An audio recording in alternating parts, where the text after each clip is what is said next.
नमस्कार, आप देख रहे हैं अपना कोयलांचल। आप सभी का बहुत बहुत स्वागत है। सरिया के पास बराकर नदी में नहाने गए 5 बच्चे डूब गए। 4 बच्चों ने किसी तरह तैरकर अपनी जान बचाई, लेकिन एक बच्चे का अब तक कोई पता नहीं चल पाया है। स्थानीय लोग अपने स्तर से बच्चे की खोजबीन कर रहे हैं। सूचना पाकर सरिया पुलिस भी घटनास्थल पर पहुंची।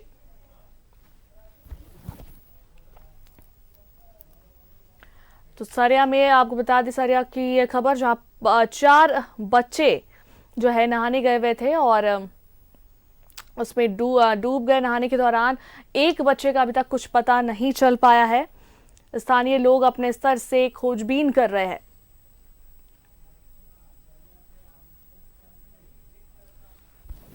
और इस पर अधिक जानकारी के लिए सरिया से आदित्य हमारे संवाददाता फोन लाइन पर जुड़ रहे हैं। अधिक जानकारी के लिए आदित्य, बराकर नदी में नहाने गए 5 बच्चों की डूबने की बात सामने आ रही है। फिलहाल कितने बच्चे बचा लिए गए हैं और कितने बच्चे जो है अभी भी उनकी तलाश की जा रही है? जी अनुष्का, बता दें कि सरिया थाना क्षेत्र का बराकर नदी है, जिसमें उर्रो घाट है। उर्रो घाट में सरिया बाजार के और अगल बगल के कुछ बच्चे जो अपना मित्र जो सर्कल है, उन लोगों 5 बच्चे नहाने गए थे उर्रो घाट में। और उसी घाट में नहाने के दरमियान पांचों बच्चे उस नदी के बहाव में बह गए थे।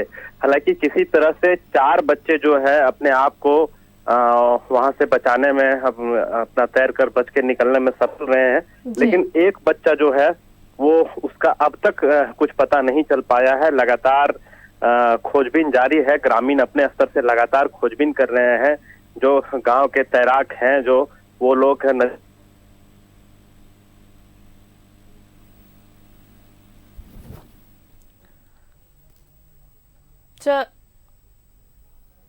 चलिए आदित्य, बहुत बहुत धन्यवाद तमाम जानकारियों के लिए।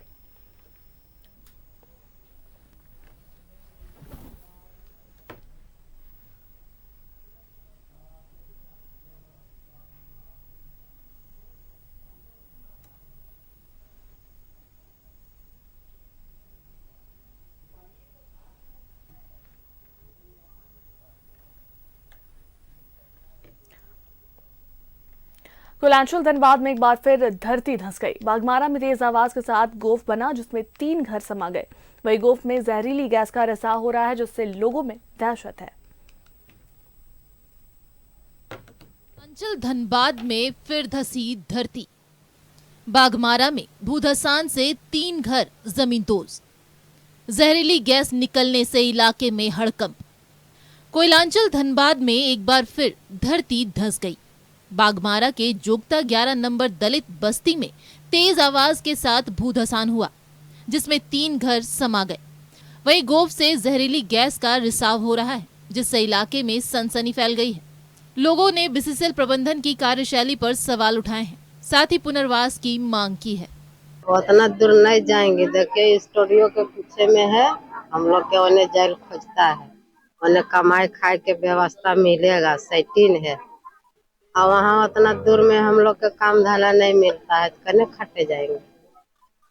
और यहाँ कोलवाड़ी में रह गया है, कोयला काठी करके नहीं, हाजरी फाजरी में खट करके रह गया है। अब काम धाना उन्हें नहीं मिलेगा तो कहाँ से पेट चलेगा। यही मांग करते हैं कि बीसीसीएल प्रबंधन पर केस हो, क्योंकि अगर बीसीसीएल प्रबंधन पर अगर केस नहीं होता है तो बीसीसीएल चेतता नहीं है। अधिकारियों के ऊपर केस हो और उन पर मुकदमा चले, ताकि लोगों को ये भय बना रहे कि अगर हम इनको पुनर्वास अगर नहीं करते हैं, इसको जगह देके शिफ्टिंग अगर नहीं करते हैं, इसका अगर रोजी रोजगार अगर ठीक से नहीं होता है, पानी की व्यवस्था नहीं करते, तो इन लोग जाएगा कहाँ। तो जरेडा के नाम से जितना पैसा आ रहा है उसका लूट मचा हुआ। दूसरी बात है कि हम लोग बघमारा विधानसभा में और पुनर्वास का व्यवस्था सिंदरी विधानसभा में हो रहा है, तो निरसा विधानसभा, बघमारा विधानसभा, धनबाद विधानसभा और झरिया विधानसभा, ये चारों विधानसभा के लोगों को एक क्षेत्र में शिफ्ट करेगा तो मताधिकार के प्रयोग से भी वंचित हो सकता है। इसलिए हमारा मांग है कि जिस जिस विधानसभा क्षेत्र के लोग प्रभावित हैं, उसी विधानसभा क्षेत्र में सभी का समुचित पुनर्वास और रोजगार का व्यवस्था किया जाना चाहिए। गोफ बनने से 3 घर जमींदोज हो गए। इस दौरान घर वालों ने किसी तरह से अपने कुछ सामान बचा लिए। लोगों ने बीसीसीएल पर पुनर्वास नहीं कराने का आरोप लगाया है, जबकि बीसीसीएल का कहना है कि यहां लोग अवैध तरीके से रह रहे हैं। काफी दिनों से उन्हें दूसरे जगह बसाने की कोशिश की जा रही है, लेकिन ग्रामीण जाना ही नहीं चाहते। कनकनी कोलियरी के परियोजना पदाधिकारी ने कहा कि अगर ग्रामीण तैयार हो जाएं, तो बीसीसीएल तत्काल उन्हें शिफ्ट करने के लिए तैयार है। नियमानुसार इन लोग को जरेडा के तहत जो भवन बना हुआ है उसमें शिफ्ट करने के लिए बार बार बोला जा रहा है। हम लोग प्रयासरत हैं, लेकिन इन लोग शिफ्ट करने से इनकार करता है, शिफ्ट नहीं होता है। ठीक है, जिसका खामियाजा इन लोग देखिए, कोर्ट होल में खतरा से बचा। अभी इन लोग का हम लोग तत्काल कुछ व्यवस्था किए हैं राशन पानी का, टेम्पोररी कहीं पर उन लोग सेटल करेगा और उन लोग मन बनाए जरेडा के तहत जो आवास है उसमें हम शिफ्ट कराने के लिए तैयार हैं। फिलहाल बीसीसीएल ने राहत और बचाव कार्य तेज कर दिया है, लेकिन इलाके में भूधसान की ये कोई पहली घटना नहीं है। 15 अगस्त को भी इलाके में गोफ बना था, लेकिन अब तक इनके पुनर्वास का मामला नहीं सुलझ सका है। ग्रामीण दूसरे जगह जाना नहीं चाहते, जबकि बीसीसीएल ने कहा है कि जरेडा के तहत भवन में पुनर्वास की पूरी व्यवस्था है। न्यूज़ 11 भारत के लिए बागमारा से अशोक की रिपोर्ट। कुलांचल धनबाद में कोयले का काला कारोबार धड़ल्ले से जारी है। अवैध कोयला लदे करीब 200 ट्रक पिछले करीब हफ्ते से 9 NH पर जहां तहां खड़े हैं। हालांकि न्यूज़ 11 भारत ने प्रमुखता से इस खबर को दिखाई तो खनन और प्रशासन की नींद टूटी और अवैध कोयला लदे करीब 1 दर्जन ट्रक को जब्त किया गया। लेकिन सवाल यह है कि आखिर खबर चलने से पहले कार्रवाई क्यों नहीं हुई। कोयलांचल धनबाद में कोयले का काला कारोबार। न्यूज़ 11 भारत की खबर के बाद जागा प्रशासन। खनन विभाग की टीम ने तेज की कार्रवाई। रोड पर खड़े 1 दर्जन ट्रकों को किया जब्त। कोयलांचल धनबाद में कोयले का काला कारोबार धड़ल्ले से जारी है। गिरिडीह में अवैध कारोबार पर सख्ती के बाद माफियाओं में हड़कंप है। कोल माफियाओं को गिरिडीह में पकड़े जाने का डर सता रहा है। ऐसे में कोयला लदा ट्रक गिरिडीह जिला की सीमा पार करने से डर रहा है, जिस कारण NH पर कोयला लदे करीब 200 ट्रक पिछले कई दिनों से जहां तहां खड़े हैं। न्यूज़ 11 भारत ने जब इस खबर को प्रमुखता से दिखाया, तब जाकर खनन विभाग की नींद टूटी। खनन विभाग की टीम ने NH पर अवैध कोयला लदे ट्रकों पर कार्रवाई शुरू की। इस दौरान 1 दर्जन ट्रक को जब्त भी किया गया, जबकि खनन विभाग की कार्रवाई के बाद कोयला लदे कई ट्रक गिरिडीह जिले की सीमा में चले गए। यहाँ जो है वो तोपचाची थाना ने पकड़ी है और राजगंज थाना ने 2 गाड़ी अभी थाना लेके चली गई और 3 जहाँ पे हम लोग वाइट दे रहे हैं, यहाँ पे 3 गाड़ियाँ हैं, तो ये 5 टोटल 11 गाड़ियाँ पकड़ी हैं, जिसमें DMO साहब ने इनकी कागजातों को जांच किया है, तो अवैध रूप से ये परिवहन हो रही है। तो निश्चित तौर पे 11 गाड़ियाँ पे कार्रवाई होगी। तो तोपचाची और राजगंज दोनों थाना क्षेत्र में पकड़े गए? हाँ, तोपचाची थाना क्षेत्र में 6 गाड़ियाँ हैं और राजगंज थाना क्षेत्र में 5 गाड़ियाँ हैं। बहुत सारी गाड़ियाँ अभी भी अवैध तरीके से खड़ी हैं संदिग्ध रूप से, इसका कुछ सोचता है? एकदम सतत जांच चलेगी, चूँकि ये एक टीम वर्क है और आपने देखा आज की वाकई में, चाहे वो थाना प्रभारी हो, चाहे DMO हो, चाहे आपका SDM हो, सारे लोगों ने आके इस कामों को करने का प्रयास किया है और ये अंकुश लगेगा, जरूर लगेगा। जांच के क्रम पे बहुत सी गाड़ियों को जांच किया है, कुछ खाली मिली, कुछ में कुछ और सामग्री लोड था, लेकिन जिनमें कोयला था उनके कागजातों की जांच की गई। जिनमें कागजात नहीं मिले या किसी प्रकार के सही कागजात नहीं मिले हैं, उनको जब्त करके थाना ले जाया जा रहा है, जहां पे आगे प्राथमिकी और नियम संगत अग्रतर कार्रवाई की जाएगी। गिरिडीह जिला बना मंडी और कोयला चोरों के बीच रोड़ा। गिरिडीह के रास्ते ही यूपी और बिहार के मंडियों में जाता है चोरी का कोयला। पिछले कई दिनों से अवैध कोयला लदे करीब 200 ट्रक जहां तहां खड़े। NH2 पेट्रोल पंप और ढाबा पर खड़े थे करीब 200 ट्रक। गिरिडीह जिले की सीमा में नहीं जा रहे थे अवैध कोयला लदे ट्रक। कोयला माफियाओं को गिरिडीह में पकड़े जाने का सता रहा डर। खनन विभाग और धनबाद पुलिस नहीं कर रही थी कोई कार्रवाई। तो ट्रक का ये नंबर पूरी तरह से मिटा हुआ है। अब ये क्या नंबर है नहीं समझ में आ रहा है, लेकिन इस पे जो है कोयला लदा हुआ है। अब साफ तौर पर तस्वीर में देख सकते हैं कि कोयला किस तरह लदा हुआ है। न्यूज़ 11 भारत के सवाल पर ट्रक ड्राइवर और पेट्रोल पंप कर्मी गोलमोल जवाब दे रहे थे। कोई ट्रक ड्राइवर ट्रकों के खाली होने की बात कह रहा था, तो कोई टायर खराब होने का बहाना बना रहा था। वहीं जिस पेट्रोल पंप में पिछले कई दिनों से ट्रक खड़े थे, उसका कर्मी भी न्यूज़ 11 भारत के सवाल का कोई जवाब नहीं दे रहा था। कितना दिन हो गया खड़ा हुआ? हो गया 10 दिन, 4-5 दिन। 4-5 दिन से? हाँ जी। क्या चीज लोड है गाड़ी? लोड नहीं है, खाली है। क्यों खड़ा करके रखे हुए हैं यहाँ? अभी जाए माल मिलेगा तब जाएगा। सब तो नहीं खड़ा है, मैंने 4-5 रोज से खड़ा है। क्यों खड़ा है ये लोग 4-5 दिन से?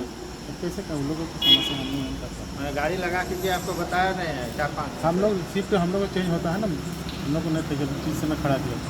लेकिन न्यूज 11 भारत उस जगह पर भी पहुंचा जहां से गिरिडीह जिले की सीमा शुरू हो रही थी, लेकिन उसके आसपास सड़क पर कोयला लदा एक भी गाड़ियां नजर नहीं आई। यहाँ से धनबाद की सीमा समाप्त हो जाती है और यहाँ पे बोर्ड लगा हुआ है। और एक और जो धनबाद के पुलिस प्रशासन है जिनके द्वारा लगातार बिना रोक टोक कोयले की गाड़ियों को पार कराया जाता है, लेकिन एक गिरिडीह जिला प्रशासन है जिनके रोक के वजह से आज सैकड़ों गाड़ियां जो है जीटी रोड पे खड़ी है विभिन्न जगहों पर। पूरे मामले पर न्यूज 11 भारत की टीम ने धनबाद के खनन विभाग से भी सवाल किया, लेकिन खनन निरीक्षक ने ट्रकों के खड़े होने की जानकारी होने से इनकार कर दिया। हालांकि जब मीडिया वालों ने वीडियो होने की बात कही तब खनन निरीक्षक ने जांच के बाद कार्रवाई करने की बात कही थी। का मामला पाया जाता है, प्रकाश में आता है तो हम निश्चित रूप से इस पर कार्रवाई करेंगे। पहले भी हम कोयला में कार्रवाई कर चुके हैं, गाड़ियाँ पकड़े हैं, बालू में भी किए हैं, कोयला में भी किए हैं, पत्थर में भी किए हैं। और अभी चूंकि हम लोग का विभागीय आदेश है, अभी हम लोग कोयलांचल में कोयले के अवैध कारोबार को लेकर धनबाद और गिरिडीह पुलिस आमने सामने है।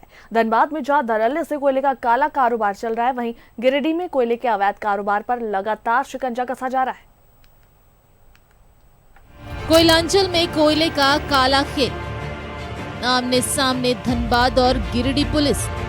धनबाद में धड़ल्ले से कोयले का अवैध कारोबार, गिरिडीह में कोयले के काले कारोबार पर नकेल। कोयले के काले कारोबार को लेकर धनबाद और गिरिडीह पुलिस आमने सामने आ गए हैं। धनबाद में धड़ल्ले से कोयले का अवैध कारोबार चल रहा है। बागमारा से कोयला उठाव हो रहा है और खुलेआम अवैध कोयला लदी गाड़ियां यूपी और बिहार की मंडियों में जा रही हैं। इस पर धनबाद पुलिस मुख्य दर्शक बना हुआ है। कोयले के अवैध कारोबार पर कोई कार्रवाई नहीं हो रही। दूसरी ओर जैसे ही अवैध कोयला लदी गाड़ियां गिरिडीह जिले की सीमा में घुस रही हैं, तत्काल उस पर एक्शन हो रहा है। गिरिडीह एसपी के निर्देश पर अवैध कोयला लदी गाड़ियों को न सिर्फ जब्त किया जा रहा है, बल्कि कोल माफियाओं के खिलाफ प्राथमिकी भी दर्ज की जा रही है। इसी के तहत गिरिडीह के डुमरी में धनबाद से बनारस जा रहे कोयला लदा एक ट्रक को पुलिस ने जब्त कर लिया। NH 19 पर गुजाडी टोल प्लाजा के पास गिरिडीह पुलिस ने ये कार्रवाई की। कोयले के काले खेल को लेकर गिरिडीह पुलिस की कार्रवाई से कोल माफियाओं में हड़कंप है। डर से अवैध कोयला लदे ट्रक गिरिडीह सीमा में घुसना ही नहीं चाह रहे। यही वजह है कि धनबाद में जीटी रोड के किनारे ढाबे और पेट्रोल पंप पर पिछले कई दिनों से अवैध कोयला लदे सैकड़ों ट्रक खड़े थे। Bureau report, news 11 Bharat. Giridih व्यवहार न्यायालय में पेशी के दौरान गोपी नामक एक अभियुक्त कोर्ट कैंपस के बाहर पुलिस को चकमा देकर फरार होने की कोशिश करते हुए पकड़ा गया। अभियुक्त को भागता देखकर पुलिस के जवान उसके पीछे भागे। अभियुक्त को कुरैशी मोहल्ले के पास पुलिस के जवानों ने धर दबोचा। बाद में कार्रवाई पूरी कर उसे जेल भेज दिया गया।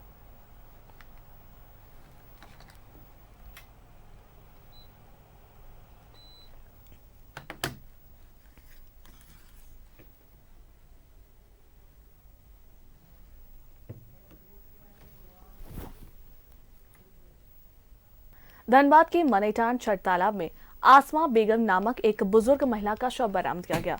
पुलिस ने शव को पोस्टमार्टम के लिए भेज दिया और छानबीन कर रही है। स्थानीय लोगों ने बताया कि महिला का मानसिक संतुलन ठीक नहीं था। सुबह से वो घर से निकली हुई थी। देर तक वापस नहीं आने पर लोगों ने काफी छानबीन की थी। बाद में महिला के कपड़े के तालाब के ऊपर आने पर लोगों ने देखा, तब इसकी जानकारी पुलिस को दी गई, जिसके बाद पुलिस वहां पहुंची और शव को लेकर पोस्टमार्टम के लिए भेज दिया।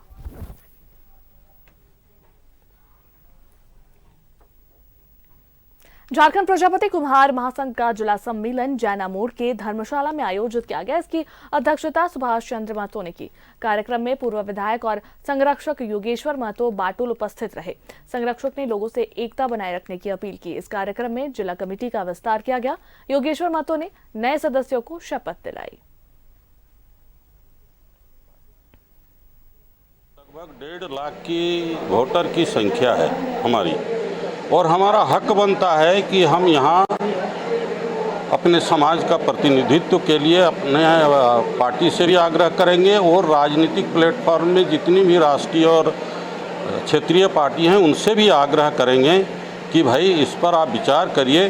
जिसने समाज को, पूरे भारतीय संस्कृति को जिंदा रखा, ये आज इसकी प्रतिनिधित्व न हो, इसकी आवाज़ विधानसभा और लोकसभा में न उठे, तो ये हम सब के लिए दुर्भाग्य होगा। ऐसे लोगों को जोड़ करके रोजगार के साथ साथ समाज को स्वस्थ बनाने के लिए जो सामग्रियां हैं, भारतीय संस्कृति को। कोल इंडिया कामगारों के लिए प्रबंधन की ओर से 85,000 के बोनस की घोषणा हुई है। बता दें कि दिल्ली में हुई बैठक के बाद यूनियन और प्रबंधन के बीच सहमति के बाद बोनस की घोषणा की गई। वीडियो कॉन्फ्रेंसिंग के जरिए इस बैठक में कोल इंडिया अध्यक्ष भी शामिल हुए।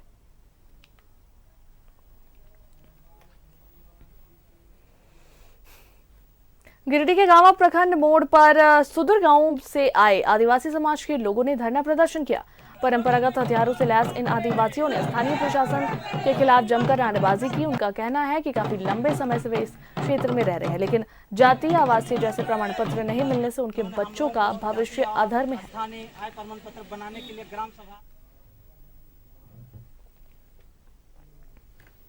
बोकारो जेडीयू की ओर से रविवार को कार्यकर्ता सम्मेलन का आयोजन किया गया। ये सम्मेलन बालीडीह में आयोजित की गई। सम्मेलन में मुख्य रूप से पार्टी के वरीय नेता अशोक चौधरी ने शिरकत की। बैठक में बिहार में हुई जातीय जनगणना पर मुख्यमंत्री नीतीश कुमार को बधाई दी गई और पूरे देश के स्तर पर जनगणना कराने की मांग की गई। नीतीश कुमार जी ने जो जाति आधारित गणना जो हो रहा था उसको सार्वजनिक करने का काम किया। जो पूरे राज्य का जो सामाजिक आंकड़ा था जातियों का, वो सब सामने उभर करके, और हम लोग मांग करते हैं कि पूरे देश में जाति आधारित गणना किया जाए, जिससे पता चल। धनबाद जिला विधिक सेवा प्राधिकार की ओर से 11 कुंड प्रखंड सभागार में विधिक जागरूकता शिविर का आयोजन किया गया। साथ ही महिला सशक्तिकरण पर चर्चा की गई और लाभुकों को स्वीकृति पत्र प्रदान किया गया।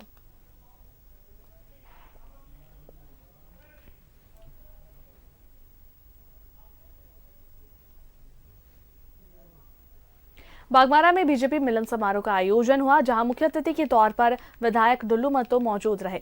मौके पर विधायक ने पार्टी में शामिल हुए नए कार्यकर्ताओं का स्वागत भी किया।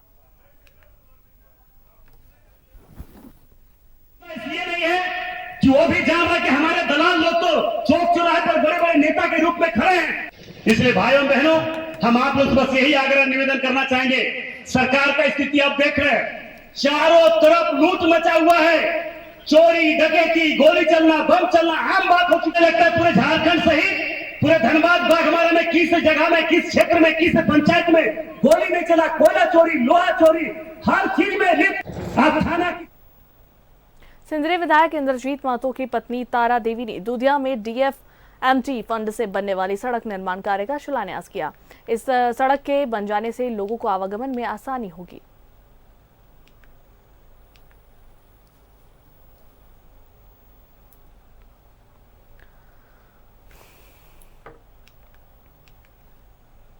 प्रेरणामय महिला समिति चुरकंडा शाखा की ओर से 9 दिवसीय निःशुल्क कृत्रिम पैर और कैलिपर्स कैंप का आयोजन किया गया। इसका समापन सम्मान समारोह के साथ हुआ। इसमें मरीजों के बीच ट्राइसाइकिल, व्हीलचेयर और बैसाखी का वितरण किया गया।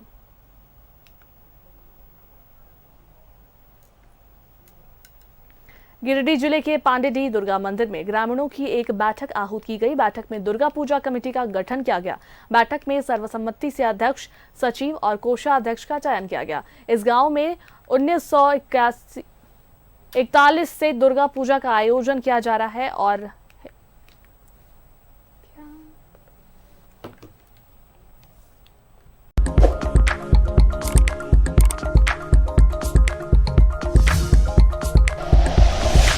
Like and share videos, subscribe करें हमारा चैनल और प्रेस करें बेल आइकॉन। न्यूज़ 11 भारत, सच है तो दिखेगा।